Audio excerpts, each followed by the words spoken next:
नमस्कार साथियों, एक बार फिर से आप सभी का स्वागत है आपके अपने YouTube channel MKD IT studies पे। सभी साथियों को राम राम, राधे राधे, जय श्री कृष्ण। तो बताइए साथियों, कैसे हो? आशा करता हूँ सभी साथी स्वस्थ होंगे, मस्त होंगे और लगातार अपनी इस क्वेश्चन सीरीज़ का आनंद ले रहे होंगे। तो दोस्तों, हम लगातार इलेक्ट्रीशियन के चौथी महत्वपूर्ण परीक्षा उपयोगी प्रश्न है उनका सॉल्यूशन कर रहे हैं, जिसके पार्ट नंबर 13 का सॉल्यूशन हम आज करने वाले हैं। तो चलिए साथियों, बिना देरी किए अपना ये सेशन स्टार्ट करते हैं और इस क्वेश्चन सीरीज़ को आगे बढ़ाते हैं। साथियों, सेशन स्टार्ट करने से पहले आपसे एक रिक्वेस्ट रहेगी कि प्लीज़ इस सेशन को ज़्यादा से ज़्यादा लाइक करें, शेयर करें और इस चैनल को सब्सक्राइब कर लें और अपने इस सेशन को अपने दोस्तों के साथ शेयर कर दें ज़्यादा से ज़्यादा, ताकि आपके दोस्त भी इस सेशन का आनंद ले सकें। तो चलिए साथियों, स्टार्ट करते हैं आज का सेशन। आज का आपका पहला क्वेश्चन है, डायनेमोमीटर वाटमीटर में निश्चित कुंडली क्या है? यानी इनमें से आपको पूछा गया है, जो आपका डायनेमोमीटर प्रकार का वाटमीटर होता है उनमें से आपका फिक्स कॉइल इनमें से पूछी है कौन सी होती है आपकी। ऑप्शन ए है दबाव कुंडली यानी प्रेशर कॉइल, ऑप्शन बी है विद्युत कुंडली, ऑप्शन सी है पावर कुंडली, ऑप्शन डी है डायनामिक कॉइल और ऑप्शन ई है आपकी हीटिंग कुंडली। बताइए इनमें से कौन सी है जो आपकी फिक्स कॉइल है। तो साथियों, इस क्वेश्चन का आपका जो सही आंसर रहने वाला है वो है ऑप्शन नंबर बी, यानी विद्युत कुंडली है जो आपकी एक निश्चित कुंडली या हम कह सकते हैं ये एक फिक्स कॉइल होती है। तो इसका आपका सही आंसर क्या होगा? ऑप्शन नंबर बी, विद्युत कुंडली। अब साथियों, आपको पता होना चाहिए कि डायनेमो प्रकार का जो वाटमीटर होता है उनमें से कौन सी कॉइल होती है और किस प्रकार बनी होती है। तो ध्यान रखना साथियों, एक इसमें होती है आपकी प्रेशर कॉइल या जिसे हम कह सकते हैं मूविंग कॉइल, ध्यान रखना, और दूसरी होती है आपकी करंट कॉइल या जिसे हम कह सकते हैं स्थिर कॉइल। इस स्थिर कॉइल के बारे में भी आपको ये क्वेश्चन पूछा था। अब ध्यान रखना, आपकी प्रेशर कॉइल किस वायर से बनी होती है? तो इसके लिए आपका जो पतला है वो इनेमल्ड है, कॉपर वायर है, जो आपका प्रेशर कॉइल बनाने के लिए काम में लेते हैं। ध्यान रखना साथियों। और जो आपकी करंट कॉइल है इसमें हम मोटा तांबे का तार है जो हम काम में लेते हैं। तो ध्यान रखना, जो आपकी प्रेशर कॉइल या मूविंग कॉइल है वह पतले तार से और आपकी करंट कॉइल है वह आपके मोटे तार से बनाई जाती है। तो ये बात कर ली हमने कॉइल की। अब साथियों, आपको ध्यान रखना चाहिए, इस वाटमीटर में हम नियंत्रण टॉर्क के लिए किसका प्रयोग करते हैं? तो ध्यान रखना, नियंत्रण टॉर्क के लिए हम इसमें फास्फर ब्रॉन्ज की जो आपकी बनी होती है ना स्प्रिंग, बाल कमानी का प्रयोग है जो हम नियंत्रण टॉर्क के लिए काम में लेते हैं, जो आपकी फास्फर ब्रॉन्ज। ध्यान रखना, इसकी धातु आपसे एग्जाम में पूछी जा सकती है कि डायनेमो प्रकार का जो वाटमीटर है उसमें हम कंट्रोलिंग टॉर्क के लिए जो स्प्रिंग काम में लेते हैं उसकी धातु क्या होती है? तो ध्यान रखना, फास्फर ब्रॉन्ज होती है। तो साथियों, इस क्वेश्चन का जो आपका सही आंसर हो गया वो ऑप्शन नंबर बी। और हम डायनेमोमीटर के अन्य भागों के बारे में भी चर्चा कर चुके हैं, जैसे प्रेशर कॉइल, करंट कॉइल और आपकी जो इसमें कंट्रोलिंग टॉर्क के लिए जो स्प्रिंग काम में लेते हैं वो आपकी फास्फर ब्रॉन्ज की बनी होती है। तो चलिए साथियों, चलते हैं नेक्स्ट क्वेश्चन पे। अगला आपका क्वेश्चन है, साथियों ध्यान रखना, एक बात मैं आपको बताना भूल गया, जो आपका डायनेमो प्रकार का वाटमीटर है ना, इसका अगर आपको पूछ ले पैमाना कैसे होता है? पैमाना है इसका आपका अनुपातिक होता है। और एक इम्पोर्टेंट बात है जो यह है कि जो आपका डायनेमो प्रकार का वाट मीटर है ना, वो आपका AC और DC दोनों धाराओं का मान है वो माप सकता है आपको। तो ये आपको दो बातें हैं ध्यान रखना। डायनेमो प्रकार का वाट मीटर जो आपका AC DC दोनों पर कार्य करता है, और इसका जो पैमाना होता है वो आपका अनुपातिक होता है। चलिए साथियों चलते हैं नेक्स्ट क्वेश्चन पे। अगला आपका क्वेश्चन है, पोटेंशियल ट्रांसफार्मर में मापने वाला यंत्र किससे जुड़ा होता है। अब बताइए, जो आपका PT ट्रांसफार्मर होता है उसमें हम मेजरमेंट के लिए जो इंस्ट्रूमेंट लगाते हैं वो आपका कौन सी वाइंडिंग में लगाते हैं, प्राथमिक में लगाते हैं, सेकेंडरी में लगाते हैं, या कहाँ पे लगाते हैं, ये आपको पूछा गया है। ऑप्शन ए आपका प्राथमिक वाइंडिंग, ऑप्शन बी है माध्यमिक वाइंडिंग। साथियों ध्यान रखना, सेकेंडरी वाइंडिंग को ही माध्यमिक वाइंडिंग कहते हैं, ध्यान रखना, ये सेकेंडरी दे रखा है आपको। ऑप्शन सी है उच्च वोल्टेज वाइंडिंग, ऑप्शन डी है अनग्राउंडेड वाइंडिंग, और ऑप्शन ई आपका सिंगल वाइंडिंग। बताइए, हम PT ट्रांसफार्मर में जब वोल्टेज मापने के लिए जो इंस्ट्रूमेंट या डिवाइस लगाते हैं वह कौन सी वाइंडिंग में लगाते हैं। तो साथियों इस क्वेश्चन का जो आपका सही आंसर रहने वाला है वो है ऑप्शन नंबर बी, यानी सेकेंडरी वाइंडिंग में जो हम पोटेंशियल ट्रांसफार्मर में मेजरमेंट इंस्ट्रूमेंट लगाते हैं। अब साथियों आपको PT के बारे में एक दो बातें और बताता हूँ जिसका आपको ध्यान रखना है। तो ध्यान रखना साथियों, यह एक वोल्टेज स्टेप डाउन प्रकार का ट्रांसफार्मर होता है, यानी अपचायक प्रकार का होता है, वोल्टेज को आपके डाउन करता है, ध्यान रखना। और इसमें आपकी जो प्राइमरी वाइंडिंग है ना, प्राइमरी वाइंडिंग है जो आपकी पतले तार की बनी होती है, और इसमें टर्न की संख्या है वो अधिक रखी जाती है, ध्यान रखना।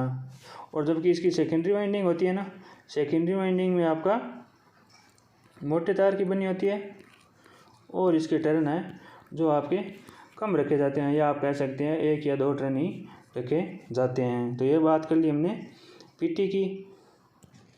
अब साथ में मैं आपको बता दूं CT के बारे में भी बता देता हूँ, यानी करंट ट्रांसफार्मर, धारा ट्रांसफार्मर होता है उसके बारे में भी आपको बता देता हूँ।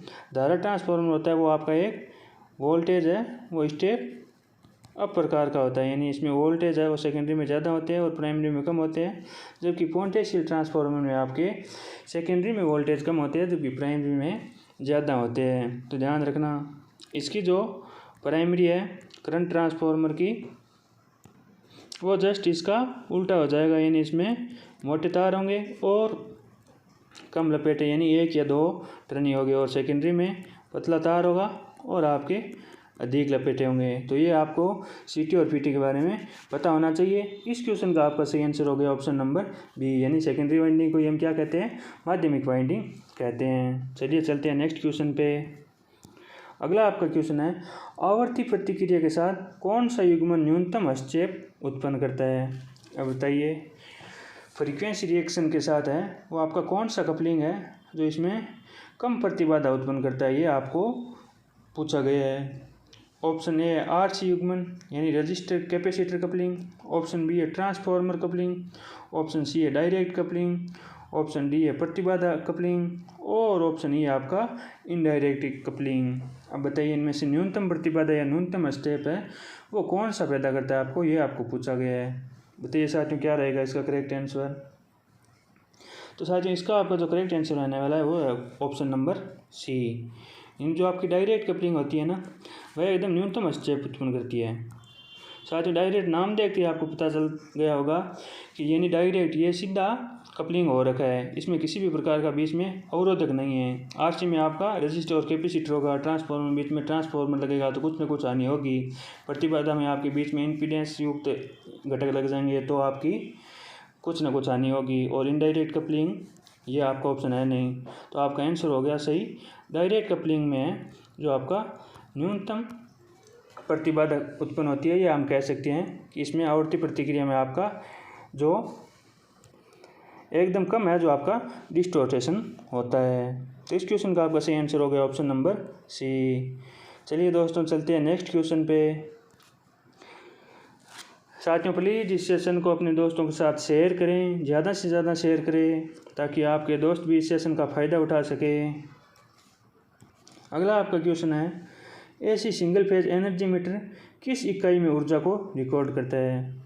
अब बताइए, जो हमारे घरों में एनर्जी मीटर लगा होता है वह ऊर्जा संग्रहित करता है, उसकी इकाई क्या है ये आपको पूछा गया है, यानी किस इकाई में वो ऊर्जा कलेक्ट करता है या ऊर्जा संग्रहित करता है। यानी सिंपल लैंग्वेज में पूछे तो आपको हमारे एनर्जी मीटर की ऊर्जा इकाई आपको पूछा गया है। ऑप्शन ए है किलोवाट घंटा, ऑप्शन बी है हजारों डिस्क रोटेशन की संख्या, ऑप्शन सी है हर्ट्ज, ऑप्शन डी है वाट घंटा और ऑप्शन ई है आपका मेगावाट। बताइए अब सिंगल फेज जो आपका एनर्जी मीटर है वो ऊर्जा को किस इकाई में संग्रहित करता है, ये आपको पूछा गया है। तो साथियों ये आप एकदम सिंपल क्वेश्चन है, आपको आता होगा। इसका आपका जो सही आंसर रहने वाला है वो ऑप्शन नंबर ए, यानी किलोवाट घंटा में है जो हमारा एनर्जी मीटर है तो ऊर्जा को स्टोर करता है, जिसे हम कहते हैं KWH यानी किलोवाट आवर। साथियों इसके बारे में आपको कुछ अतिरिक्त जानकारी भी पता होनी चाहिए, जैसे पावर बराबर हमारे पास क्या होता है W/T, यानी W को हम मापते हैं जूल में और T को मापते हैं, समय को हम मापते हैं सेकेंड में। W हम कह सकते हैं यहाँ पे कार्य है, T टाइम है, टाइम को सेकेंड में मापते हैं। तो अब हमारे पास यहाँ एक जूल बराबर क्या आ जाएगा, यानी W बराबर आ जाएगा हमारे पास P/T। जूल बराबर क्या आ जाएगा, P की इकाई क्या होती है वाट और टाइम की इकाई क्या होती है सेकेंड। तो हमारे पास हम कह सकते हैं कि एक जूल बराबर है वो हमारा 1 वाट इंटू सेकेंड होता है। तो हम क्या कह सकते हैं कि हमारा 1 जूल बराबर है वाट इंटू सेकेंड होता है, और जूल आपको पता है ऊर्जा की SI इकाई है। अगर हमें पूछे ना ऊर्जा की SI इकाई क्या है तो हम कहेंगे कि क्या है, ऊर्जा की SI इकाई जूल है। तो अब हम यहाँ से देखें कि हम एक KWH को जब जूल में बदलते हैं तब कैसे बदलते हैं। एक KWH क्या होता है, एक KWH को हम कह सकते हैं एक यूनिट, हम अपनी भाषा में यूनिट कहते हैं। तो एक KWH बराबर क्या होता है, 1 किलोवाट आवर मतलब 1000 वाट, किलो का मतलब 1000 और 1000 वाट हो गया, और आवर का मतलब अगर हमें सेकेंड में बदलना है तो घंटे में 60 मिनट और 60 सेकेंड। तो यहाँ पे कितना आ गया, 1000 इंटू 3600 सेकेंड आ गए आपके। तो हम यहाँ से कह सकते हैं 36 इंटू यहाँ पे आपके पास 2 जीरो है और यहाँ पे 3 जीरो है, तो ये कितने हो गए 10 की घात 5, यानी आपके 5 वाट सेकेंड हो गए। 36 इंटू 10 की घात 5 वाट सेकेंड हो गए। और अब हमें ये पता है कि 1 जूल बराबर क्या होता है, 1 वाट सेकेंड होता है। 1 जूल बराबर 1 वाट सेकेंड होता है। तो अब आपका हम कह सकते हैं 1 किलो वाट आवर बराबर क्या होगा, 36 इंटू 10 की घात 5 जूल। तो साथियों ये आपको ध्यान रखना है कि एक KWH में 36 इंटू 10 की घात 5 जूल होते हैं, क्योंकि 1 जूल बराबर क्या होता है वाट इंटू सेकेंड, यानी 1 वाट का शक्ति है जब 1 सेकेंड में खपत हो जाएगी तो हम उसे कहते हैं 1 जूल कहते हैं। अब जब हमने 1 किलोवाट आवर को जूल में बदला तो 1 किलोवाट आवर में 1 किलोवाट मतलब 1000 वाट और आवर का मतलब सेकेंड में बदला तो 60 इंटू 60, तो 1000 इंटू 36 आ गए हमारे पास। और जब इसको हमने घात के रूप में बदला तो 36 इंटू 10 की घात 5 जूल हो गए। तो अब हम कह सकते हैं कि 1 जूल बराबर अगर 1 वाट सेकेंड होता है तो एक KWH बराबर है जो आपका 36 इंटू 10 की घात 5 जूल होगा। तो ध्यान रखना साथियों ये आंकड़ा, एक KWH बराबर 36 इंटू 10 की घात 5 जूल। एग्जाम में पूछा जाता है ये आंकड़ा बार बार, तो आपको ध्यान रखना है। तो इस क्वेश्चन का आपका सही आंसर हो गया option number A, in energy meter को है जो हम KWH में मापते हैं। तो साथियों आपको पता होना चाहिए हर्ट्ज में क्या मापते हैं, फ्रीक्वेंसी है जो हम हर्ट्ज में मापते हैं। ये वाट आवर यानी वाट है जो आपकी पावर की इकाई है। तो चलिए साथियों चलते हैं नेक्स्ट क्वेश्चन पे। अगला आपका क्वेश्चन है, जब किसी भार को जोड़ने के बिना ऊर्जा मीटर की डिस्क घूर्णन कर रही है तो इस त्रुटि को क्या कहते हैं। यानी आपका एनर्जी मीटर है वो आपका नो लोड पे ही चल रहा है, उसमें एनर्जी कलेक्ट हो रही है, या आपका एनर्जी मीटर है नो लोड में चल रहा है, तो इस प्रकार की त्रुटि को है जो क्या कहा जाता है, ये आपसे पूछा गया है। ऑप्शन ए है गति त्रुटि, ऑप्शन बी है रेंगने की त्रुटि, ऑप्शन सी है फेज त्रुटि, ऑप्शन डी है घर्षण त्रुटि, और ऑप्शन ए आपका वोल्टेज त्रुटि। तो बताइए साथियों, कमेंट बॉक्स में ज़रूर बताइए अपना आंसर कि इसका जो सही आंसर है वो क्या रहने वाला है। और प्लीज़ इस सेशन को अपने दोस्तों के साथ ज़्यादा से ज़्यादा शेयर करें। साथ ही मैं आपको बार बार बोल रहा हूँ कि इस सेशन को अपने साथियों के साथ ज़्यादा से ज़्यादा शेयर करें ताकि अपने साथियों का भी इसको कुछ बेनिफिट मिल सकें। तो साथियों, इस क्वेश्चन का जो आपका सही आंसर रहने वाला है कि जब बिना भार पे आपका एनर्जी मीटर चल रहा है या आपकी ऊर्जा कलेक्ट कर रहा है तो उस त्रुटि को हम कहते हैं रेंगने की त्रुटि। यानी ऑप्शन नंबर बी है जो आपका सही आंसर रहने वाला है, जिसे हम क्या कहते हैं, रेंगने की त्रुटि। आपको हिंदी में शब्द दे दिया तो आप कंफ्यूज हो गए होंगे, इसे हम कहते हैं क्रीपिंग एयर। तो आपकी क्रीपिंग एरर है, इसे ही रेंगने की त्रुटि कहा जाता है। अब आपको एक दे रखा है घर्षण त्रुटि। तो साथियों ध्यान रखना, घर्षण त्रुटि को कम करने के लिए हम एक शेडेड लूप लगाते हैं एनर्जी मीटर में। शेडेड लूप के द्वारा है जो हम फ्रिक्शन एरर को कम करते हैं, ध्यान रखना साथियों। और इस शेडेड लूप के कारण ही है जो आपकी ये क्रीपिंग एरर पैदा होती है, ध्यान रखना साथियों। घर्षण त्रुटि यानी घर्षण फ्रिक्शन एयर को हम कम करने के लिए हम शेडेड लूप लगाते हैं, और इस शेडेड लूप के कारण ही है जो आपकी ये क्रीपिंग एयर है जो आपकी पैदा होती है, ध्यान रखना साथियों। और क्रीपिंग एरर है जो आपकी क्या होती है कि नो लोड पे ही है जो आपका एनर्जी मीटर चलता रहता है, इसे हम क्रीपिंग एरर कहते हैं। अब साथियों और चर्चा करते हैं हम एनर्जी मीटर के बारे में। तो एनर्जी मीटर के बारे में हम बात करते हैं कि एनर्जी मीटर आपका एक इंटीग्रेटिंग टाइप का इंस्ट्रूमेंट है। आपको एग्ज़ाम में सीधा क्वेश्चन पूछा जाता है कि एनर्जी मीटर है वो किस श्रेणी का इंस्ट्रूमेंट है, तो आपको आंसर क्या देना है, इंटीग्रेटिंग प्रकार का आपको एनर्जी मीटर है वो इंस्ट्रूमेंट है। और किस सिद्धांत पे काम करता है, तो ध्यान रखना इसका और जो आपके इंडक्शन मोटर का होता है ना वो सिद्धांत सेम ही होता है, यानी विद्युत चुंबकीय प्रेरण का नियम पर ये काम करता है। अब ध्यान रखना इसमें दो कॉइल होती है, एक होती है पीसी जिसे हम प्रेशर कॉइल बोलते हैं, और एक होती है आपकी सीसी यानी जिसे हम करंट कॉइल बोलते हैं। अब ध्यान रखना प्रेशर कॉइल है जो आपकी समांतर में जुड़ी होती है, इसमें आपका पतला तार होता है, और आपके टर्न है जो आपके अधिक रखे जाते हैं, और पतला तार होता है। तो आपको पता है इसका प्रतिरोध भी है जो आपका हाई रहता है, और प्रेरकत्व भी आपका उच्च होना चाहिए आपका प्रेशर कॉइल का। तो ध्यान रखना प्रेशर कॉइल के बारे में, ये आपके सप्लाई के समांतर क्रम में जुड़ी होती है, इसमें पतला वायर काम में लेते हैं, टर्न की संख्या ज़्यादा रखी जाती है, इसका प्रतिरोध उच्च होता है, और इसका आपका प्रेरकत्व यानी इंडक्टेंस भी है जो आपका उच्च होना चाहिए। अब वहीं बात करें हम सीसी की यानी करंट कॉइल की, तो करंट कॉइल इसका विपरीत हो जाएगा, यानी इसमें आपके मोटे तार होता है, कम टर्न होते हैं, और सप्लाई के सीरीज में जुड़ी होती है।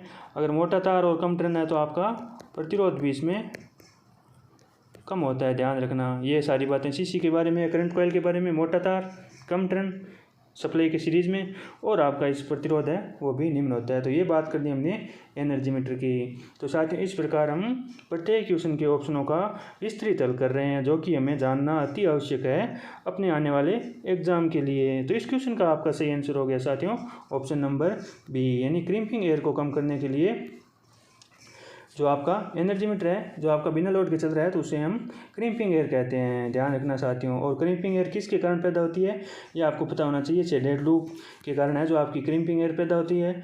और शेडेड लूप हम एनर्जी मीटर में क्यों काम में लेते हैं, फ्रिक्शन एयर को कम करने के लिए हम शेडेड लूप में काम में लेते हैं, और जिसके कारण ये क्रीपिंग एयर स्टार्ट होती है या पैदा होती है, ध्यान रखना साथियों। चलिए चलते हैं नेक्स्ट क्वेश्चन पे। अगला आपका क्वेश्चन है एल्यूमिनियम डिस्क पर छिद्र किस कार्य में मदद करता है, यानी जो हमारे एनर्जी मीटर में एल्यूमिनियम की डिस्क लगी होती है उसमें हम होल निकालते हैं, वो आपके इनमें से कौन सा घटक है जिसको कम करने के लिए उपयोगी है या जिसके लिए हम वॉल निकालते हैं? बताइए साथियों। ऑप्शन ए आपका रेंगने को रोकने के लिए, ऑप्शन बी है प्रतिरोध को कम करने के लिए, ऑप्शन सी है घर्षण को कम करने के लिए, ऑप्शन डी है डिस्क के वजन को कम करने के लिए, और ऑप्शन ई है आपका ऊष्मा कम करने के लिए। तो बताइए साथियों, कमेंट करके इसका सही उत्तर ज़रूर बताएं। साथियों, मैं आपको बार बार बोल रहा हूँ, कमेंट करने में किसी भी प्रकार की कंजूसी ना बरते। आपको जैसा भी उत्तर आ रहा है प्लीज़ कमेंट करके ज़रूर बताएं। अगर आपका आंसर गलत भी हो जाएगा तो आपकी गलती, मैं बार बार बता रहा हूँ आपको, यहीं निकल जाएगी। आपकी गलती होने के चांस है जो एग्ज़ाम में है जो एकदम नगण्य हो जाएंगे और आप अपना मंजिल प्राप्त कर सकोगे एग्ज़ाम में। तो साथियों, इसका सही आंसर होने वाला है जो आपका आंसर नंबर है रेंगने को रोकने के लिए। अभी हमने पिछले क्वेश्चन में बात की है क्रिम्पिंग एरर की। बस वही एरर को कम करने के लिए हम क्या करते हैं, जो आपकी एल्यूमिनियम की डिस्क होती है ना, उस पर 180 डिग्री पे दो छिद्र काट देते हैं, जिससे हमारी क्रिम्पिंग एयर है जो एनर्जी मीटर में दूर हो जाती है साथियों।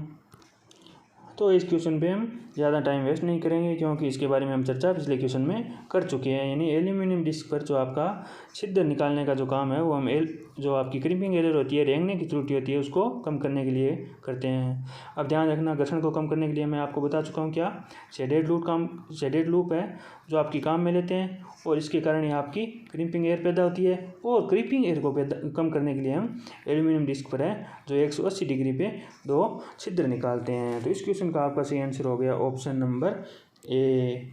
चलिए दोस्तों, चलते हैं नेक्स्ट क्वेश्चन पे। प्लीज़ साथियों, इस सेशन को अपने दोस्तों के साथ ज़्यादा से ज़्यादा शेयर करें। अगला आपका क्वेश्चन है करंट ट्रांसफार्मर का द्वितीयक होगा। अब बताइए, जो आपका सिटी बोलते हैं, जिसे हम करंट ट्रांसफार्मर बोलते हैं, इसके बारे में हम पिछले क्वेश्चन में चर्चा कर चुके हैं। तो इस क्वेश्चन में आपका ज़्यादा समय नहीं लगना चाहिए। जल्दी से जल्दी इसका सही आंसर है जो आप कमेंट बॉक्स में टाइप करें। ऑप्शन ए दे रखा है आपको मोटी गेज के अधिक मोड़, ऑप्शन बी है पतली गेज के कम मोड़, ऑप्शन सी है पतली गेज के अधिक मोड़, ऑप्शन डी है मोटी गेज के कम मोड़, और ऑप्शन ई है आपका इनमें से कोई नहीं। यानी आपकी जो करंट ट्रांसफार्मर का सेकेंडरी वाइंडिंग होता है उसमें हम किस प्रकार का वायर काम में लेते हैं और उसमें किस हिसाब से हम टर्न रखते हैं, ये आपको पूछा गया है। तो साथियों, मैंने अभी आपको पिछले क्वेश्चन में बताया था कि जो आपका करंट ट्रांसफार्मर की जो सेकेंडरी वाइंडिंग होती है वो आपकी पतले वायर की होती है, और उसमें टर्न की संख्या है जो हम ज़्यादा रखते हैं। और आपकी प्राइमरी में हम मोटे तार की काम में लेते हैं, और आपके टर्न है वो इसमें कम रखे जाते हैं, या ये कह सकते हैं 1 या 2 टर्न रखे जाते हैं। तो ध्यान रखना, इस क्वेश्चन की चर्चा हम पिछले क्वेश्चनों में कर चुके हैं, तो इसमें हम ज़्यादा टाइम ख़राब नहीं करेंगे। इसका आपका सही आंसर हो गया ऑप्शन नंबर सी। चलिए दोस्तों, चलते हैं नेक्स्ट क्वेश्चन पे। अगला आपका क्वेश्चन है, यदि 1000 वाट शक्ति वाला बल्ब 1 घंटे तक जलता है तो ऊर्जा की खपत है वो कितनी करेगा? बताइए। ऑप्शन ए है 0.1 kWh, ऑप्शन बी है 0.01 किलोवाट आवर, ऑप्शन सी है 1 किलोवाट आवर, ऑप्शन डी है 10 किलोवाट आवर, और ऑप्शन ई है आपका 5 किलोवाट आवर। बताइए, यदि आपका 1000 वाट का लैंप है जो आपका 1 घंटे तक जलता है तो वह ऊर्जा की खपत है वो कितनी करेगा, ये आपको पूछा गया है। तो साथियों, ऊर्जा ज्ञात करने का आपको फॉर्मूला पता होना चाहिए। ये क्वेश्चन मात्र 5 सेकेंड का क्वेश्चन है, फॉर्मूला अगर आपको याद है तो साथियों, जो आपका ऊर्जा ज्ञात करने का जो फॉर्मूला होता है वो आपका होता है वाट इंटू जितने भी हमें घंटे दे रखे घंटे इंटू जितना समय हमें 1 दिन का दे रखा है, या 1 महीने का दे रखा है, या 2 महीने का दे रखा है, जितना भी बट्टे 1000। तो इस क्वेश्चन में हमें दे रखा है वाट दे रखा है 1000 वाट, घंटा हमें दे रखा है 1, और समय हमें दिन या महीने दे नहीं रखे हैं तो हमें छोड़ देना है, और बटा 1000। तो इसका हम सॉल्व करेंगे तो हमारे पास आ जाएगा 1 kWh। ध्यान रखना, ऊर्जा को हम kWh में मापते हैं, यानी किलोवाट आवर। तो इस क्वेश्चन का आपका सही आंसर होने वाला है ऑप्शन नंबर सी। यानी 1000 वाट का जो आपका बल्ब है, यदि आप उसे 1 घंटे तक काम में लोगे तो आपका 1 kWh यानी 1 यूनिट ऊर्जा है वो खपत करेगा। चलिए दोस्तों, चलते हैं नेक्स्ट क्वेश्चन पे। अगला आपका क्वेश्चन है, घटना से संबंधित शब्द है जहाँ एक प्रेरक के माध्यम से करंट में परिवर्तन एक वोल्टेज को दूसरे में उत्प्रेरित करने का कारण बनता है। ऐसी इनमें से कौन सी घटना है, यह आपको पूछा गया है। ऑप्शन ए है स्वप्रेरकत्व है यानी सेल्फ इंडक्टेंस। ऑप्शन बी है पारस्परिक प्रेरकत्व है यानी म्यूचुअल इंडक्टेंस। ऑप्शन सी है पारस्परिक प्रवाहत्व है और ऑप्शन डी है धारित्व प्रतिक्रिया और ऑप्शन ए आपका ये सब। तो बताइए साथियों, थोड़ा सा भी अगर आप अपने कॉमन सेंस को काम में लेते हैं तो एकदम इजी क्वेश्चन है, आंसर एकदम स्पष्ट दिखाई दे रहा है इस क्वेश्चन का। तो साथियों इस क्वेश्चन का आपका जो सही आंसर रहने वाला है वो है ऑप्शन नंबर बी यानी पारस्परिक प्रेरकत्व है, म्यूचुअल इंडक्टेंस जिसे हम कहते हैं। यदि हम किसी चालक में धारा प्रवाहित करते हैं तो उसमें क्या होता है, उसके चुंबकीय फ्लक्स में परिवर्तन होता है और अगर उसके पास कोई दूसरा चालक रखा है तो उसके भी चुंबकीय फ्लक्स के संपर्क में आने पर वो उस चुंबकीय फ्लक्स का छेदन करता है, जिसके फलस्वरूप उसमें एक ईएमएफ उत्पन्न होता है। बस यही क्वेश्चन में आपको दे रखा है और इसका आपका जो सही आंसर है वो आपका म्यूचुअल इंडक्टेंस यानी पारस्परिक प्रेरकत्व है, जो आपका दूसरे कंडक्टर में जो आपका ईएमएफ उत्प्रेरित करता है उसी का कारण बनता है। तो इस क्वेश्चन का आपका सही आंसर हो गया ऑप्शन नंबर डी। चलिए दोस्तों बिना देरी किए चलते हैं नेक्स्ट क्वेश्चन पे। साथियों इस सेशन को प्लीज़ ज़्यादा से ज़्यादा अपने दोस्तों के साथ शेयर करें। अगला आपका क्वेश्चन है, भारत में मानक सप्लाई की आवृत्ति कितनी है? जो हमारे घरों में सप्लाई आती है या हमारे भारत देश में सप्लाई है उसकी आपको आवृत्ति पूछी गई है। ध्यान रखना, मात्रक आपको पता है हर्ट्ज होता है या हम कह सकते हैं साइकिल प्रति सेकेंड, ध्यान रखना। और आवृत्ति का मात्रक हम प्रति सेकेंड भी कह सकते हैं, ध्यान रखना। प्रति सेकेंड, हर्ट्ज, साइकिल पर सेकेंड, ये सब है जो आपके आवृत्ति की मात्रक हैं। तो आपको पता है भारत में मानक आवृत्ति कितनी है, एकदम बेसिक क्वेश्चन है। ऑप्शन आपका होगा ऑप्शन सी यानी 50 हर्ट्ज है जो हमारे इंडिया में आवृत्ति है। आपके नॉलेज के लिए यह भी बता दूं कि जो आपके यूएसए में है ना, अमेरिका में, इन कंट्रीज में आपकी जो आवृत्ति है वो 60 हर्ट्ज है अमेरिका में, ध्यान रखना। हमारे इंडिया में कितनी है, 50 हर्ट्ज, ध्यान रखना। जो आपकी आवृत्ति है वो आपके समय का व्युत्क्रम होती है, ध्यान रखना। F बराबर 1/T या हम कह सकते हैं T बराबर 1/F। आवृत्ति आपके जो प्रति सेकेंड पूर्ण किए गए चक्रों की संख्या होती है और समय आपका होता है जिसे हम आवर्तकाल बोलते हैं। एक चक्कर पूर्ण किए में लगा समय है जो आपका आवर्तकाल होता है। तो इस क्वेश्चन का आपका सही आंसर हो गया ऑप्शन नंबर सी। चलिए दोस्तों चलते हैं नेक्स्ट क्वेश्चन पे। अगला आपका क्वेश्चन है, निम्नलिखित में से किसका माप है मल्टीमीटर द्वारा, सॉरी साथियों यहाँ पे थोड़ी मिस्टेक हो गई है टाइपिंग में, किसका माप मल्टीमीटर द्वारा नहीं किया जाता है, ये आपको बताना साथियों नहीं है, यहाँ पे टाइपिंग में थोड़ी मिस्टेक हो गई है, कोई बात नहीं है। ऑप्शन ए दे रखा है आपको धारा, ऑप्शन बी है वोल्टेज, ऑप्शन सी है धारिता, ऑप्शन डी है प्रतिरोध और ऑप्शन ए इनमें से कोई नहीं। बता दीजिए मल्टीमीटर के द्वारा हम इनमें से किसका मापन है वो नहीं कर सकते हैं, बताइए साथियों।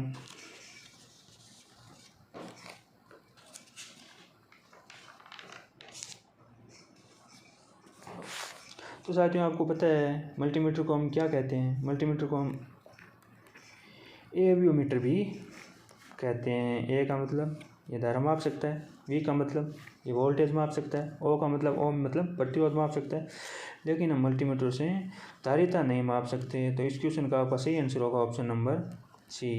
इन धारिता है जो हम मल्टीमीटर से नहीं मापते, लेकिन धारा, वोल्टेज और प्रतिरोध है जो तीनों हम मल्टीमीटर से माप सकते हैं, इसीलिए इसे एवियोमीटर कहा जाता है और हम इसे बहुमापी भी कह देते हैं, ध्यान रखना साथियों। मल्टीमीटर आपके दो प्रकार के होते हैं, एक होता है एनालॉग और एक होता है आपका डिजिटल। दो प्रकार के आपके जो मल्टीमीटर है वो होते हैं, ध्यान रखना। इसे हम धारिता का मापन है वो नहीं कर सकते। इस क्वेश्चन का आपका सही आंसर हो गया ऑप्शन नंबर सी। चलिए दोस्तों चलते हैं नेक्स्ट क्वेश्चन पे। अगला आपका क्वेश्चन है, उपकरणों में उपयोग किए जाने वाले स्थायी चुंबक। अब बताइए इंस्ट्रूमेंट में जो हम परमानेंट मैग्नेट काम में लेते हैं वो किसके बने होते हैं, ये आपसे पूछा गया है।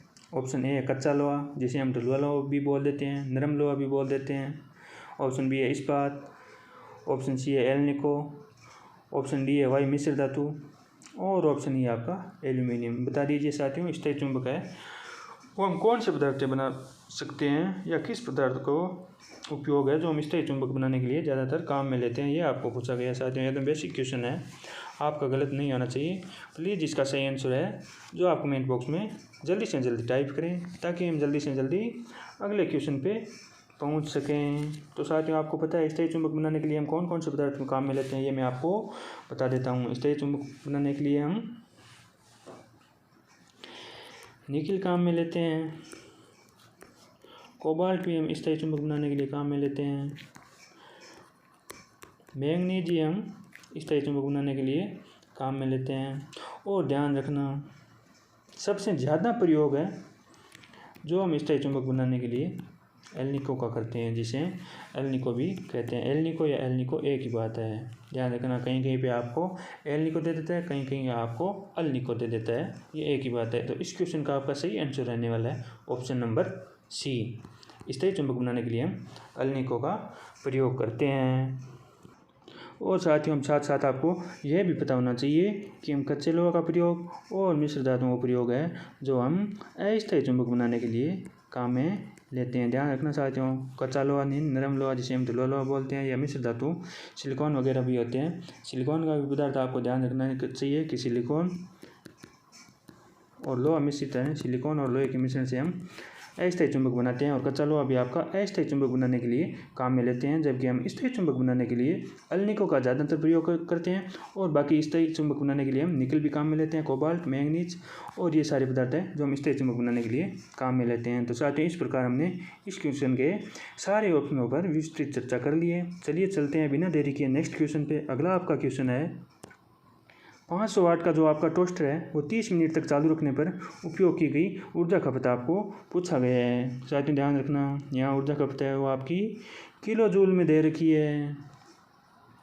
तो ध्यान रखना, आपको पहले ऊर्जा खपत निकालो, फिर उसको आप जूल में कन्वर्ट करो, तब आपका आंसर है जो ऑप्शन से मैच करेगा। अन्यथा आप इस क्वेश्चन में मात खा सकते हो। तो ऊर्जा ज्ञात करने का फॉर्मूला मैंने आपको अभी बताया था, क्या होता है, वाट इंटू घंटा इंटू समय बटे 1000। वाट हमें दे रखा है 500, घंटा हमें दे रखा है 30 मिनट, यानी जिसे हम आधा घंटा बोल सकते हैं, और बटे 1000। इस प्रकार आपकी जो ऊर्जा आएगी वो आएगी आपकी kWh में। तो kWh में आपकी ऊर्जा कितनी आएगी, kWh में आपकी ऊर्जा आएगी 0.25 kWh। अब इसे बदलना है हमें जूल में। तो ध्यान रखना साथियों, आपको पता है अभी मैंने आपको बताया था 1 kWh बराबर कितना होता है, 36 इंटू 10⁵ जूल होता है।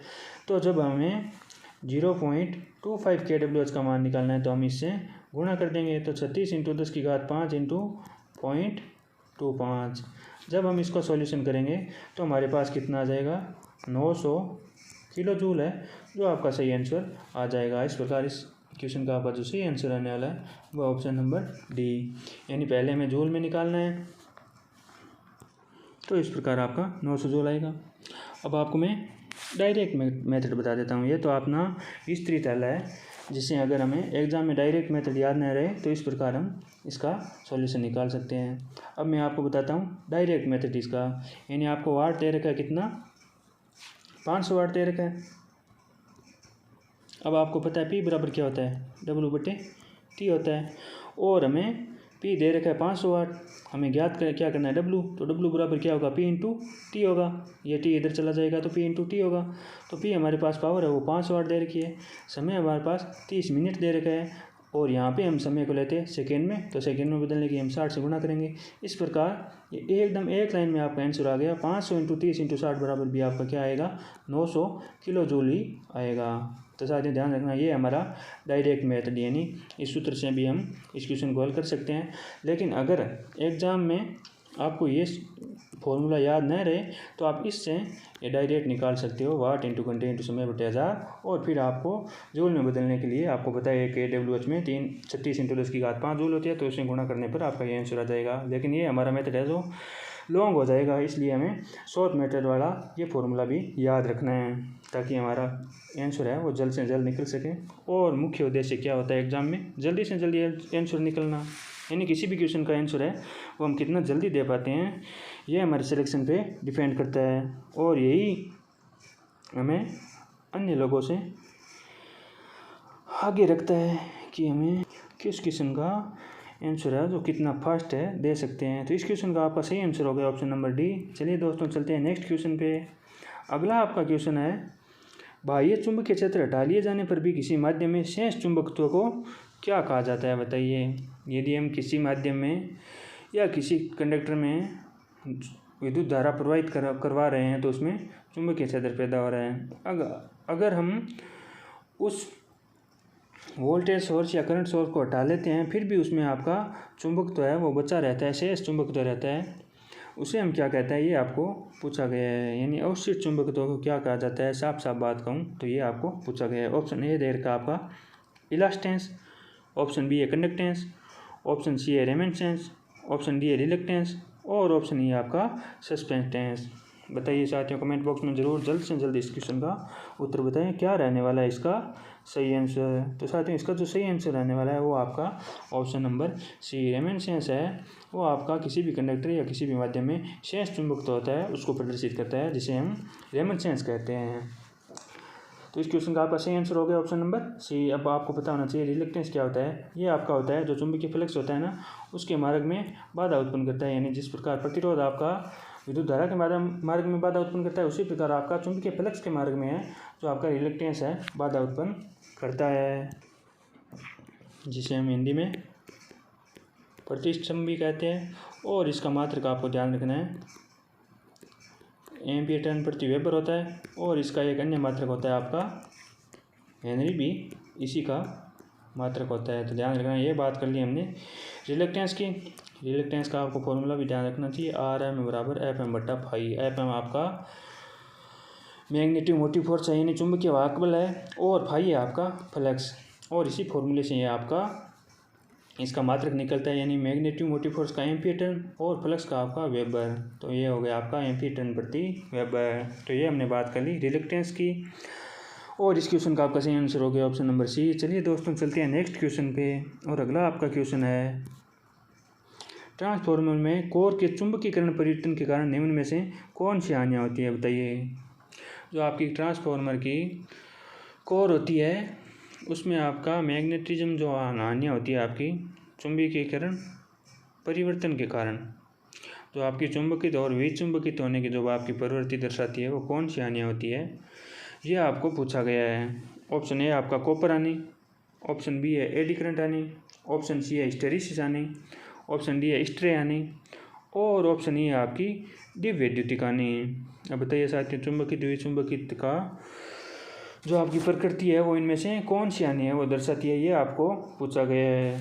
तो इस क्वेश्चन का जो आपको साथियों सही आंसर रहने वाला है वो है ऑप्शन नंबर सी। यानी जो आपकी हिस्टैरिसीस हानि है वो आपकी ट्रांसफार्मर कोर में चुंबकीय परिवर्तन के कारण होती है। अब आप पूछोगे सर ये चुंबकित विचुंबकित क्या होता है, तो मैं बताऊंगा साथियों कि जो आपके लो आदि जो आपके चुंबकीय पदार्थ होते हैं ना ये आपके बार बार जो आपके विद्युत द्वारा चुंबकित यानी आकर्षित और प्रतिकर्षण का गुण दर्शाते हैं, आकर्षित चुंबकित या विचुंबकित होते हैं। और इस बार बार चुंबकित और विचुंबकित में जो आपकी ऊर्जा खपत होती है या विद्युत की जो विद्युत शक्ति का जो क्षय होता है उसे ही हम कहते हैं हिस्टैरिसीस हानि। तो साथियों स्पष्ट रूप में कहूँ तो आपका जो लोह चुंबकीय पदार्थ होते हैं उनमें आपके चुंबकीय गुणों के कारण बार बार जो चुंबकित और विचुंबकित होने की जो प्रवृत्ति है उसमें आपकी जो विद्युत शक्ति क्षय होती है ना, विद्युत पावर का खपत होती है ना, वही आपकी हिस्टैरिसीस हानि होती है। ये आपको ध्यान रखना है साथियों। अब आपको पता होना चाहिए हिस्टैरिसीस हानि का जो आपका फॉर्मूला है वो भी आपको एग्जाम में पूछ लिया जाता है। तो ये होता है आपका नीठा इंटू बी की घात 1.6 और एफ इंटू बी। आपकी बी यहाँ पे क्या होगा आपका BM होगा आपका मैक्सिमम फ्लक्स घनत्व है, इसकी पावर 1.6, एफ होगी यहाँ पे आवृत्ति और बी होगा आपका कोर का आयतन। ध्यान रखना साथियों। और नीटा आपका क्या होता है, ये आपका हिस्टैरिसीस नियतांक होता है। तो ये बात कर ली हमने हिस्टैरिसीस हानि की, और हिस्टैरिसीस हानि का जो आपका फॉर्मूला है वो भी आपको ध्यान रखना है। अब बात करें साथियों एडी करंट हानि की, तो चलिए साथियों मैं आपको नेक्स्ट स्लाइड में बताता हूँ कि एडी करंट हानि है वो आपकी क्या होती है। बात करें एडी करंट हानि, तो साथियों ध्यान देना कि जो आपकी एडी करंट हानि है वो आपके जो आपका फैराडे का विद्युत चुंबकीय प्रेरण सिद्धांत के अनुसार हम बोले तो किसी भी प्रत्यावर्ती चुंबकीय क्षेत्र में जो आपका चालक स्थित होता है उसमें आपका विद्युत वाहक बल होता है, ये आपको पता है। और इसके अनुरूप आपकी ट्रांसफार्मर कोर पे आपकी वाइंडिंग होती है। अगर वाइंडिंग में विद्युत वाहक बल होगा तो आपकी ट्रांसफार्मर की कोर में भी आपका विद्युत वाहक बल पैदा होगा, और इस विद्युत वाहक बल का कारण है जो आपकी कोर में विद्युत धारा प्रवाहित हो जाएगी, जिसके कारण अनावश्यक विद्युत की शक्ति होगी। इसे ही हम क्या कहते हैं, एडी करंट कहते हैं। ध्यान रखना, एक बार मैं पुनः दोहराता हूँ कि विद्युत चुंबकीय प्रेरण के सिद्धांत के अनुसार किसी प्रत्यावर्ती चुंबकीय क्षेत्र में स्थित चालक में विद्युत वाहक बल पैदा हो जाता है, और इसके अनुरूप है जो आपकी ट्रांसफार्मर कोर में भी है जो विद्युत वाहक बल पैदा हो जाता है। और ट्रांसफार्मर कोर में इस आपके विद्युत वाहक बल के कारण विद्युत धाराएं अनावश्यक रूप से विद्युत शक्ति की खपत करती है, जिसे हम क्या कहते हैं, एडी धारा क्षति, या जिसे हम भंवर धारा क्षति भी कहते हैं। अब आपको पता होना चाहिए इसका फॉर्मूला क्या होता है। तो एडी धारा का आपका फॉर्मूला होता है BM² into F² into T²।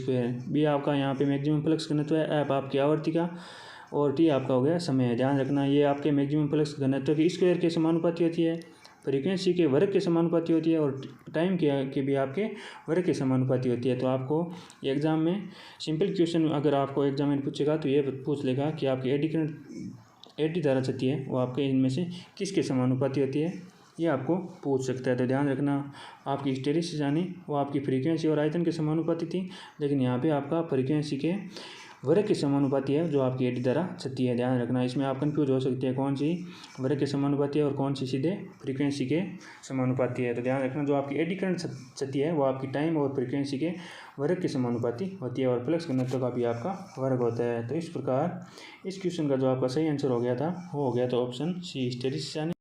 साथियों नेक्स्ट आपका क्वेश्चन है ट्रांसफार्मर में हिस्टैरिसीस हानि का प्रयोग है वो किसके प्रयोग के द्वारा हम हिस्टैरिसीस हानि को है जो कम कर सकते हैं। तो बताइए साथियों, कुंडलियों की संख्या, ऑप्शन बी है लोड या भार के द्वारा, ऑप्शन सी है कोर में पदार्थ द्वारा, ऑप्शन डी है लेमिनेशन की मोटाई के द्वारा, और ऑप्शन ई है आपका बाइंडिंग के द्वारा। अब बताइए साथियों हिस्टैरिसीस हानि है जो आपकी इनमें से किस पे निर्भर करती है, ये आपको पता होना चाहिए साथियों। तो एकदम सिंपल क्वेश्चन है साथियों, अगर आप थोड़ा भी कॉमन सेंस का यूज़ करते हैं तो आप इस क्वेश्चन का आंसर दे पाओगे। तो साथियों आपको पता है जो आपकी हिस्टैरिसीस हानि है वो आपके हम किससे कम करते हैं, सिलिकॉन स्टील मिलाते हैं। तो आपका इसका सही आंसर क्या होगा, कोर में प्रयुक्त पदार्थ के द्वारा है जो हम हिस्टैरिसीस हानि को कम कर सकते हैं। ध्यान रखना, और सिलिकॉन हानि को कम करने के लिए हम हिस्टैरिसीस हानि को कम करने के साथियों हिस्टैरिसीस हानि को कम करने के लिए हम कोर में है जो आपकी सिलिकॉन की मात्रा मिलाती है। साथियों लेमिनेशन की मोटाई यानी कोर को प्रलित करके साथियों ध्यान रखना हम भंवर धारा हानि है जो हम कम कर सकते हैं। ध्यान रखना भंवर धारा हानि को कम करने के लिए हम कोर को पटलित करते हैं, और आपकी हिस्टैरिसीस हानि को कम करने के लिए हम कोर में सिलिकॉन स्टील की मात्रा है जो मिला देते हैं, जिससे आपकी हिस्टैरिसीस हानि कम हो जाती है। तो इस क्वेश्चन का आपका सही आंसर हो गया ऑप्शन नंबर सी। चलिए साथियों चलते हैं नेक्स्ट क्वेश्चन पे। अगला आपका क्वेश्चन है डायक, यानी डायक में आपका कितने टर्मिनल होता है ये आपको पूछा गया है। एकदम सिंपल क्वेश्चन है। तो साथियों बिना देरी किए जल्दी से इसका आंसर है जो कमेंट बॉक्स में टाइप कर दीजिए, ताकि चले हम जल्दी से अगले क्वेश्चन पे। डायक में कितने टर्मिनल होते हैं बताइए। ऑप्शन ए आपका 1, ऑप्शन बी है 3, ऑप्शन सी है 4, ऑप्शन डी है 2, और ऑप्शन ई आपका नो टर्मिनल यानी कोई टर्मिनल नहीं होता। तो बताइए साथियों ये ऑप्शन तो आपका देखते ही गलत हो जाना चाहिए, यानी टर्मिनल तो होता है, ऐसा कैसे नहीं है कि टर्मिनल ही नहीं है डायक में। तो बताइए साथियों डायक में कितने टर्मिनल होते हैं। तो साथियों इस क्वेश्चन का जो आपका सही आंसर रहने वाला है वो ऑप्शन नंबर डी, यानी डायक में 2 टर्मिनल होते हैं। डायक का नाम सुन के आपको पता चल जाना चाहिए, इसमें 2 टर्मिनल होते हैं, और ट्रैक में आपके 3 टर्मिनल होते हैं। अब बताइए डायक का क्या कार्य होता है, यह भी हमें जान लेना है। तो साथ ही ध्यान रखना डायक है जो आपकी एक डायरेक्शनल लिखती है, यानी बाई डायरेक्शनल लिखती है, द्विदिशीय लिखती है, इनमें दोनों दिशाओं में धारा प्रवाह हो सकता है। इसीलिए इसे कहते हैं बाई डायरेक्शनल युक्ति या बाई डायरेक्शनल डिवाइस कहते हैं। ध्यान रखना, डाइक में आपका गेट नहीं होता है, केवल 2 टर्मिनल होते हैं। और डाइक का प्रयोग है जो सामान्यतः है जो हम ट्रैक को ऑन करने के लिए डाइक का काम में लेते हैं। तो डाइक में आपके 2 टर्मिनल होते हैं, बाई डायरेक्शनल डिवाइस होता है, और इसे हम ट्रैक को ऑन करने के लिए काम में लेते हैं। ध्यान रखना, एग्जामिनर आपको कंफ्यूज करने के लिए आपको ऑप्शन ये देगा कि डाइक में आपका गेट होता है। तो ध्यान रखना साथियों, डाइक में आपका गेट है वो नहीं होता है, इसे हम बिना गेट वाला ट्रैक भी कह सकते हैं डाइक को। ध्यान रखना, क्वेश्चन आपका ये आता है कि बिना गेट वाला ट्रैक हम किसे कह सकते हैं। तो डाइक को ध्यान रखना, हम बिना गेट वाला ट्रैक भी कह सकते हैं। तो इस क्वेश्चन का आपका सही आंसर हो गया ऑप्शन नंबर डी 2। अब बात करें ट्रैक की, तो चलिए दोस्तों नेक्स्ट स्लाइड में मैं आपको बताता हूँ कि ट्रैक है वो क्या भला है, इसके बारे में जानकारी हम प्राप्त करते हैं। तो ध्यान रखना साथियों, इसमें है जो आपके 3 टर्मिनल होते हैं, यानी M1, M2 और गेट। ध्यान रखना, डाइक में आपका गेट नहीं होता है, केवल M1 M2 होता है। ट्रैक में M1 M2 और आपका गेट भी होता है। ध्यान रखना, ट्रैक भी आपकी है जो आपकी बाई डायरेक्शनल युक्ति है, यानी द्विदिशीय युक्ति है। इसमें दोनों दिशाओं में धारा का प्रवाह होता है, फॉरवर्ड बाइस में भी और रिवर्स बाइस में भी। अब साथ में बात करें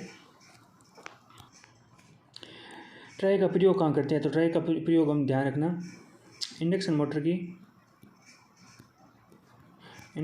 की स्पीड कंट्रोल में है, गति नियंत्रण में हम ट्रैक का प्रयोग करते हैं। तो ट्रैक के बारे में भी बातें आपको ध्यान रखनी चाहिए। 3 टर्मिनल होते हैं, M1 M2 गेट, और यह भी एक द्विदिशीय युक्ति है, दोनों दिशाओं में धारा प्रवाह होता है। और इसका प्रयोग है जब हम इंडक्शन मोटर की स्पीड कंट्रोल में करते हैं। और ध्यान रखना, ये आपको मैं पीछे बता चुका हूँ कि इसको डाइक की मदद से हम ऑन करते हैं, ये भी आपको पता होना चाहिए। तो आपका इस क्वेश्चन का जो सही आंसर हो गया वो ऑप्शन हो गया डी, यानी डाइक में 2 टर्मिनल होते हैं। चलिए साथियों चलते हैं नेक्स्ट क्वेश्चन पे। अगला आपका क्वेश्चन है IGFET एक डिवाइस है। अब बताइए IGFET है वो किस प्रकार का डिवाइस है या किस नियम पर आधारित है, ये आपको पूछा गया है। ऑप्शन ए आपका रैखिक, ऑप्शन बी है हाफ पावर, ऑप्शन सी है 3/2 पावर लॉ, ऑप्शन डी है स्क्वायर नियम, और ऑप्शन ई आपका व्यस्त नियम। तो साथियों कमेंट बॉक्स में ज़रूर इसका सही आंसर बताएं, क्या रहेगा इसका सही आंसर। जो आपका IGFET है वो इनमें से किस नियम पर आधारित है, ये आपको पूछा गया है।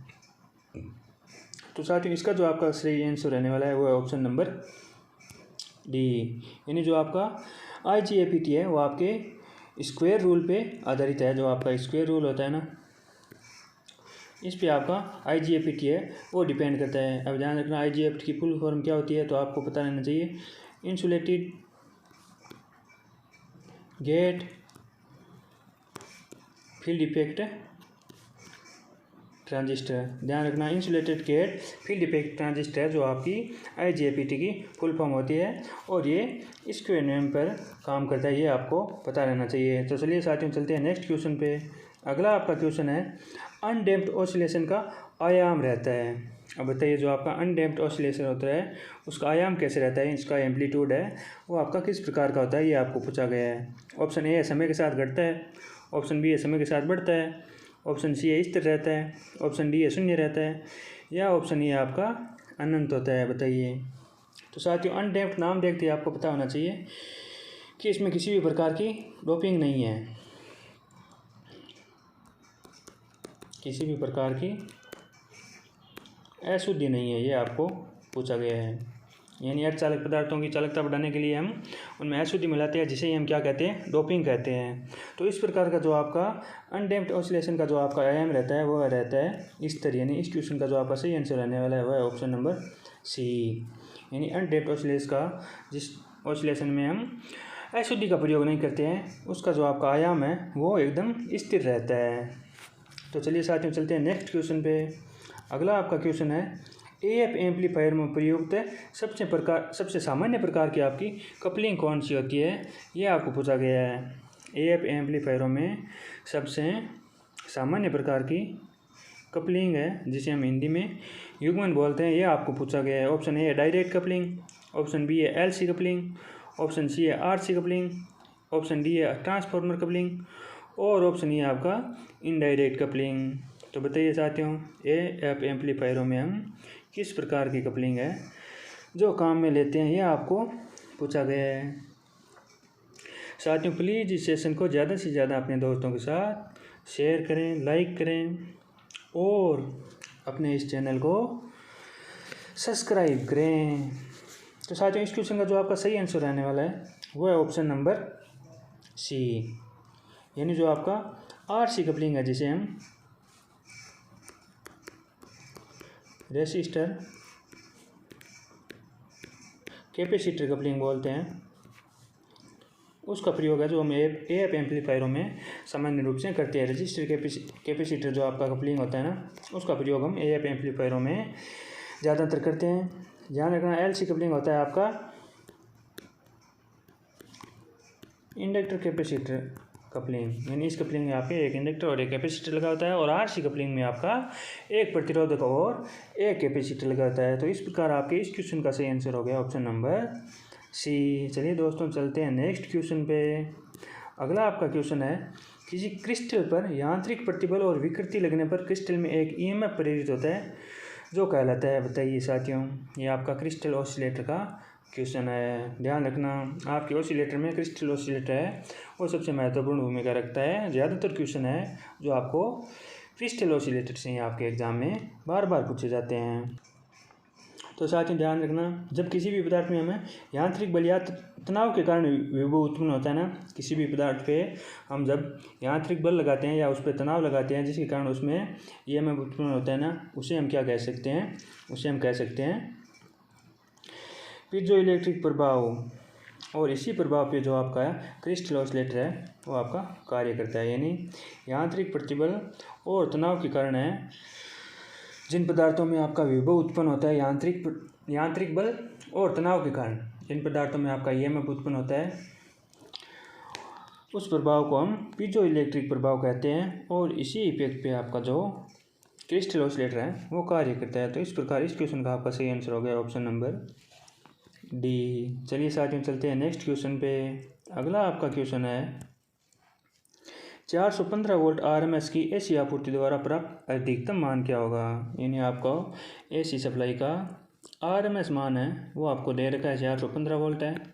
अब आपको वीएम का मान पूछा है, यानी मैक्सिमम वोल्टेज है वो इसका कितना होगा। तो साथियों आपको पता है कि आरएमएस वैल्यू बराबर क्या हो रहा है, आरएमएस बराबर होता है वीएम बटे √2। वीएम मतलब मैक्सिमम वैल्यू बटे √2, यानी अगर हमारे पास मैक्सिमम वैल्यू है उसमें हम √2 से डिवाइड करते हैं तो हमारे पास आरएमएस वैल्यू आ जाती है। तो यहाँ पे हमें आरएमएस वैल्यू दे रखी है और मैक्सिमम हमें मान पूछा है तो मैक्सिमम वैल्यू बराबर क्या हो जाएगा, आरएमएस इंटू √2। यानी इस फॉर्मूले से ही हमारे पास मैक्सिमम वैल्यू निकालने का फॉर्मूला आ गया। और यहाँ आरएमएस मान हमें 415 वोल्ट दे रखा है। जब हमें इसे √2 यानी 1.414 से गुणा करेंगे, √2 का मान आपको पता है 1.414 होता है। जब हम 415 को 1.414 से मल्टीप्लाई करेंगे तो हमारे पास आ जाएगा 587 वोल्टेज, यानी आपका आंसर हो जाएगा ऑप्शन नंबर ए। यानी जिस सप्लाई का आपका 415 वोल्ट आरएमएस मान है उसका मैक्सिमम मान है वो आपका 587 वोल्टेज होगा। तो इस क्वेश्चन का आपका सही आंसर हो गया ऑप्शन नंबर ए। तो साथियों प्लीज़ इस सेशन को अपने दोस्तों के साथ ज़्यादा से ज़्यादा शेयर करें। चलिए दोस्तों चलते हैं नेक्स्ट क्वेश्चन पे। अगला आपका क्वेश्चन है, यदि एक स्मार्टफोन की जो बैटरी है उसका वोल्टेज आपको दे रखा है 12 वोल्ट पर प्रचलित है और गेम खेलने के दौरान इससे 0.8 एम्पीयर धारा आपूर्ति की जानी है, तो आपको कितनी पावर आवश्यक है ये पूछा गया है। यानी वोल्टेज का मान आपको दे रखा है, धारा का मान आपको दे रखा है और आपको पावर पूछा गया है। तो साथियों अगर आपको पावर का फॉर्मूला याद है तो आप चंद सेकंडों में इस क्वेश्चन का आंसर दे सकते हैं। तो चलिए साथियों बताइए क्या रहेगा इसका सही आंसर, कमेंट बॉक्स में ज़रूर टाइप करें। साथियों मैं आपको बार बार बोल रहा हूँ कमेंट करने में किसी भी प्रकार की कंजूसी ना बरते, क्योंकि अगर आप कमेंट दोगे तो आपका कॉन्फिडेंस लेवल हाई होगा और आप एग्ज़ाम में ज़्यादा से ज़्यादा इस क्वेश्चन के आंसर है जो सही दे पाओगे, क्योंकि जो आपकी गलतियाँ हैं वो यही निकल जाएगी साथियों। और गलतियाँ निकालने का काम ही हमें करना है कि सारी गलतियाँ हैं वो बस यहीं निकल जाए। एग्ज़ाम में हम किसी भी प्रकार की गलती ना करें जिससे हमें पछताना ना पड़े। तो अब साथियों आपका पावर का फॉर्मूला होता है P = VI। वोल्टेज का मान हमें 12 दे रखा है धारा का मान हमें 0.8 दे रखा है, तो हमारे पास पावर निकल के कितनी आ जाएगी 9.6 वाट। 2 सेकंड का सवाल था, अगर आपको फॉर्मूला आता है तो इस क्वेश्चन का आपका सही आंसर हो गया ऑप्शन नंबर सी। तो चलिए साथियों चलते हैं नेक्स्ट क्वेश्चन पे। अगला आपका क्वेश्चन है, वह एकमात्र वायरिंग जो छत के सबसे छोटे रूट से की जा सकती है और कम समकोण मोड़ों की आवश्यकता होती है, क्या कहलाती है बताइए। ऑप्शन ए है केसिंग कैपिंग, ऑप्शन बी है बैटन वायरिंग, ऑप्शन सी है टनल वायरिंग, ऑप्शन डी है गोडाउन वायरिंग और ऑप्शन ई है आपका कंड्यूट सरफेस वायरिंग। तो बताइए साथियों क्या रहेगा सही आंसर। यानी ऐसी वायरिंग पूछी गई है जो हम जैसे हम केसिंग कैपिंग वगैरह वायरिंग करते हैं तो उससे हम प्रॉपर दीवार के एकदम प्रॉपर समकोण मोड़ों से या एकदम से प्रॉपर व्यवस्थित तरीके से हमें करना पड़ता है। लेकिन इनमें से ऐसी कौन सी वायरिंग है जो हम अगर छत में करें तो हमें प्रॉपर वैसे नहीं, जैसे हमें यहाँ से यहाँ पे वायर ले जाना है तो अगर हमें केसिंग कैपिंग कर रहे हैं तो ऐसे ले जाना पड़ेगा हमें, क्योंकि अगर ऐसे ले जाएंगे सीधा तो वो दिखने में भद्दा लगेगा। लेकिन इनमें से ऐसी कौन सी वायरिंग है जिसमें हम कम मोड़ और कम समकोणों की आवश्यकता होती है, मतलब यहाँ से यहाँ वायर है जो हम सीधा ले जा सकते हैं। तो ऐसी जो आपकी वायरिंग होती है वो होती है साथियों कंड्यूट सरफेस वायरिंग। जो हमारी सतह के अंदर वायरिंग करते हैं ना हम कंड्यूट वायरिंग, उस वायरिंग में हम कम मोड़ों की आवश्यकता होती है या कम समकोण मोड़ों की आवश्यकता होती है, क्योंकि इसमें हम डायरेक्ट ऐसे वगैरह पाइपों का जाल वगैरह बिछा देते हैं जो हम जिस टाइम हमारे भवन का निर्माण हो रहा होता है ना छत वगैरह में, पहले से ही ऐसी पाइप वगैरह हम डाल देते हैं जो बाद में हमें दिखाई नहीं देती, क्योंकि वो सतह के अंदर छिपी हुई वायरिंग भी से कह सकते हैं हम कंड्यूट वायरिंग को। और इसमें कम समकोण मोड़ों की आवश्यकता होती है, यानी इसमें हम डायरेक्ट रूट यहाँ से यहाँ, यहाँ से यहाँ, यहाँ से यहाँ हम ले जा सकते हैं। अगर हम केसिंग कैपिंग या बाहर सतह पर वायरिंग करें तो उसमें हमें प्रॉपर व्यवस्थित तरीके से समकोण वगैरह मोड़ों की आवश्यकता होती है, वरना ये वायरिंग बाहर दिखने में भद्दी लगती है। लेकिन जो आपकी सतह के अंदर वायरिंग होती है वो हमें दिखाई तो देती नहीं, तो इसलिए हमें उसमें कम मोड़ों वगैरह की आवश्यकता होती है। हम सीधे जहाँ पर आवश्यकता है वहाँ पर पाइप को वायरिंग के द्वारा ले जा सकते हैं। तो इस क्वेश्चन का आपका सही आंसर हो गया ऑप्शन नंबर ई। चलिए साथियों चलते हैं नेक्स्ट क्वेश्चन पे। अगला आपका क्वेश्चन और आज के सेशन का अंतिम क्वेश्चन है, नॉन साइनोसाइडल तरंग है वो उत्पन्न करने के लिए हम किस ऑसिलेटर का प्रयोग करते हैं, ये आपको पूछा गया है साथियों। बताइए इनमें से कौन सा ऑसिलेटर है जो आपकी नॉन साइनोसाइडल वेव है वो उत्पन्न करता है, ये आपको पूछा गया है। Option A harmonic oscillator, option B है रिलैक्सेशन ऑसिलेटर, ऑप्शन सी है स्टेडी स्टेट ऑसिलेटर और ऑप्शन डी आपका अवमंदित ऑसिलेटर। तो बताइए साथियों क्या रहेगा इसका सही आंसर। तो साथियों इसका जो सही आंसर रहने वाला है वो है ऑप्शन नंबर बी, यानी जो आपका रिलैक्सेशन ऑसिलेटर होता है ना वो आपका नॉन साइनोसाइडल वेव है या नॉन साइनोसाइडल तरंग है वो उत्पन्न करता है, ध्यान रखना साथियों। अब साथियों आपको बता देता हूँ कि आपका ऑसिलेटर है वो कितने प्रकार का होता है। तो ध्यान रखना साथियों, सामान्य आधार पर है जो आपके ऑसिलेटर है जो 2 प्रकार के होते हैं, यानी एक होता है आपका हार्मोनिक ऑसिलेटर और दूसरा होता है आपका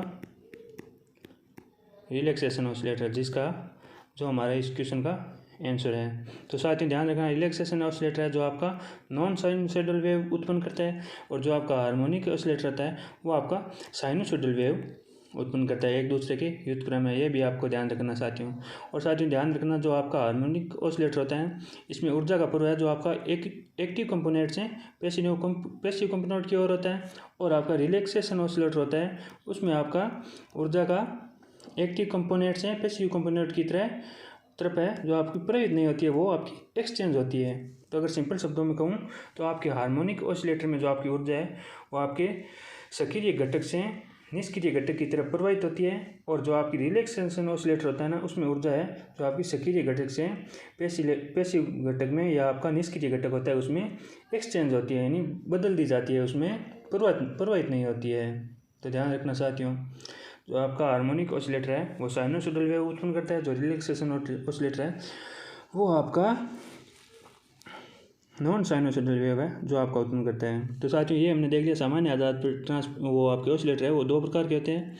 अब फ्रीक्वेंसी के आधार पर भी आपके ऑसिलेटर हैं उनको वर्गीकृत किया गया है। यानी फ्रीक्वेंसी के आधार पर बात करें तो भी दो प्रकार के होते हैं, एक निम्न फ्रीक्वेंसी वाले, एक उच्च फ्रीक्वेंसी वाले। निम्न फ्रीक्वेंसी वालों को हम कहते हैं ऑडियो फ्रीक्वेंसी ऑसिलेटर और उच्च फ्रीक्वेंसी वालों को हम कह सकते हैं रेडियो फ्रीक्वेंसी ऑसिलेटर।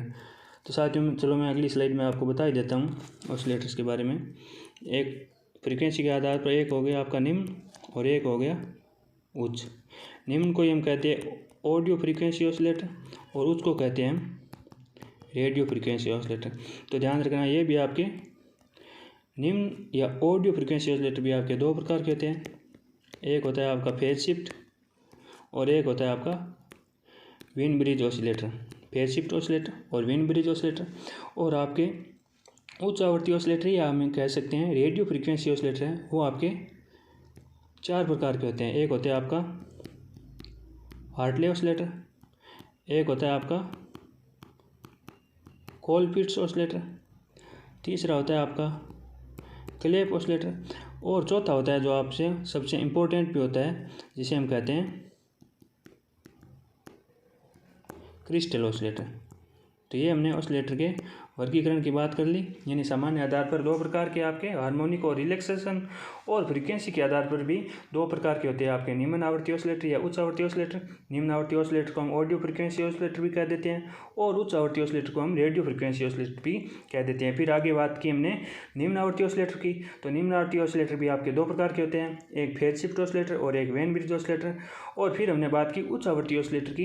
तो आपके उच्च आवृत्ति ऑसिलेटर या रेडियो फ्रीक्वेंसी ऑसिलेटर है वो आपके चार प्रकार के होते हैं। चार प्रकार कौन कौन से होते हैं? तो ये हमने देखा हार्टले, कोलपिट्स, क्लेप और क्रिस्टल। ये आपके चारों प्रकार हैं जो आपके उच्च आवृत्ति ऑसिलेटर के होते हैं।